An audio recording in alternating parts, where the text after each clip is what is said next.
Shalom, price the lord. ನನ್ನ ಪ್ರಿಯ ದೇವರ ಮಕ್ಕಳೇ, ಬನ್ನಿ ವಾಕ್ಯ ಧ್ಯಾನದಲ್ಲಿ ನಾವೆಲ್ಲರೂ ಸಿದ್ಧರಾಗಿರೋಣ. ಎದ್ದೇಳಿ ವಾಕ್ಯಕ್ಕಾಗಿ ಪ್ರಾರ್ಥನೆ. ಎದ್ದಿದ್ದ ತಕ್ಷಣ ಫಸ್ಟ್ ಪ್ರಾರ್ಥನೆ ಮಾಡಬೇಕು. ಮೊದಲನೇ ನೈವೇದ್ಯ ಎಂಬ ಧೂಪ ದೇವರ ಪಾದ ಸನ್ನಿಧಾನಕ್ಕೆ ಸೇರಬೇಕು. ದೇವರಿಗೆ ಬೇಕಾಗಿರೋದು ಇಂಪಾದ ಪರಿಮಳವಾದ ಸುವಾಸನೆ. ಆ ಸುವಾಸನೆ ಸಾಂಬ್ರಾಣಿ ಅಲ್ಲ, ಆ ಸುವಾಸನೆ ಅಗರಬತ್ತಿ ಅಲ್ಲ, ಆ ಸುವಾಸನೆ ಏನಂದ್ರೆ ಪ್ರಾರ್ಥನೆ. ಸೊ ಬನ್ನಿ, ಪ್ರಾರ್ಥನೆ ಜೊತೆಯಲ್ಲಿ ದೇವರೊಂದು ವಾಕ್ಯ ಕೊಡ್ತಾ ಇದ್ದಾರೆ. ಮತ್ತಾಯನ ಬರೆದ ಸುವಾರ್ತೆ ಪುಸ್ತಕ 11ನೇ ಅಧ್ಯಾಯ 28ನೇ ವಚನ.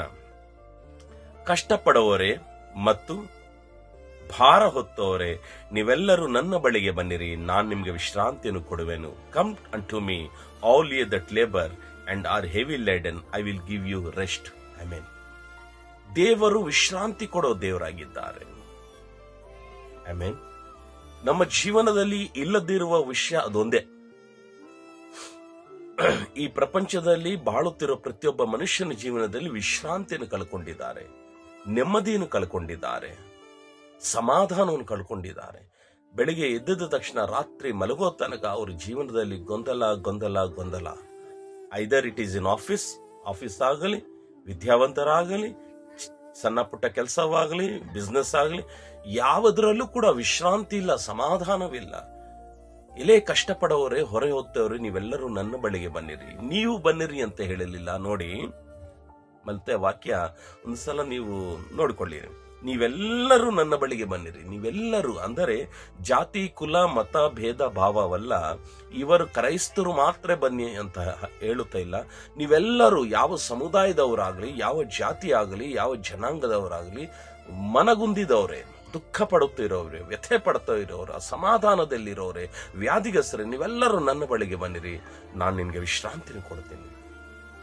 ವಿಶ್ರಾಂತಿಯನ್ನು ಹುಡುಕಬೇಕಂತ ಜನರು ಇಲ್ಲಿ ಅಲ್ಲಿ ಎಲ್ಲೆಲ್ಲೋ ಓಡಾಡ್ತಾ ಇರ್ತಾರೆ. ನೋ ನೋ ನೋ ನೋ ವಿಶ್ರಾಂತಿ ಸಿಕ್ಕೋದು ಒಂದೇ ಸ್ಥಳ, ಅದು ದೇವರ ಪಾದ ಸನ್ನಿಧಾನದಲ್ಲಿ, ಪ್ರಾರ್ಥನೆಯಲ್ಲಿಯೂ, ದೇವರ ವಾಕ್ಯದಲ್ಲಿಯೂ. ದೇವರು ಇವತ್ತು ನಮಗೊಂದು ಭರವಸೆ ಕೊಡ್ತಾ ಇದ್ದಾರೆ. ಕೇಳುತ್ತಿರೋ ಮಕ್ಕಳೇ, ನೀವೆಲ್ಲರೂ ನನ್ನ ಬಳಿಗೆ ಬನ್ನಿರಿ, ನಾನು ನಿಮ್ಗೆ ವಿಶ್ರಾಂತಿನ ಕೊಡ್ತೀನಿ. ಎಲೆ ಕಷ್ಟಪಡೋರೆ, ಹೊರೆ ಹೊತ್ತವರೇ, ಕಷ್ಟಪಡ್ತಾ ಇದ್ದೀರಾ, ವ್ಯಥೆಯಲ್ಲಿದ್ದೀರಾ, ಅಸಮಾಧಾನದಲ್ಲಿದ್ದೀರಾ, ಏನು ಮಾಡಬೇಕಂತ ಅರ್ಥವಾಗದ ಸ್ಥಿತಿಯಲ್ಲಿದ್ದೀರಾ, ನೀವೆಲ್ಲರೂ ದೇವ್ರ ಬಳಿಗೆ ಬನ್ನಿರಿ. ದೇವ್ರು ನಿಮ್ಗೆ ವಿಶ್ರಾಂತಿನ ಕೊಡ್ತಾರೆ.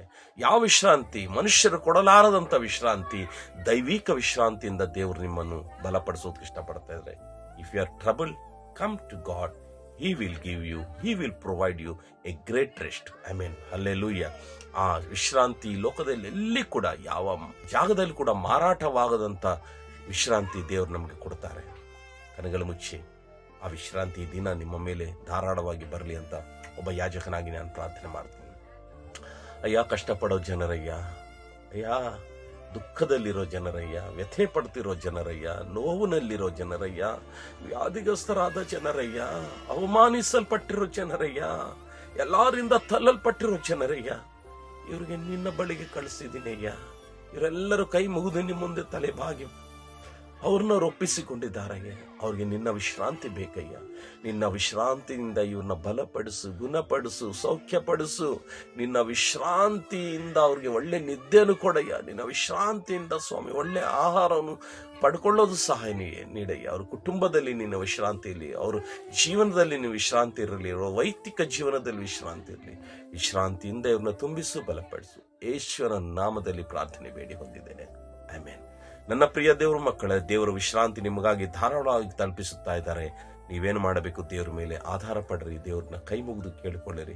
ನಿಶ್ಚಯವಾಗಿ ಯೇಸು ಸ್ವಾಮಿ ನಾವೆಲ್ಲರಿಗಾಗಿ ವಿಶ್ರಾಂತಿ ತಲುಪಿಸುತ್ತಾರೆ. ದೇವ್ರ ಈ ವಿಶ್ರಾಂತಿ ನಿಮ್ಮೆಲ್ಲರಿಗೂ ಮೇಲೆ ಧಾರಾಳವಾಗಿರಲಿ ಅಂತ ನಾನು ಈ ದಿನ ನಿಮ್ಮ ಹತ್ರ ಕೇಳಿಕೊಳ್ಳುತ್ತಾ ಇದ್ದೀನಿ. May God bless you.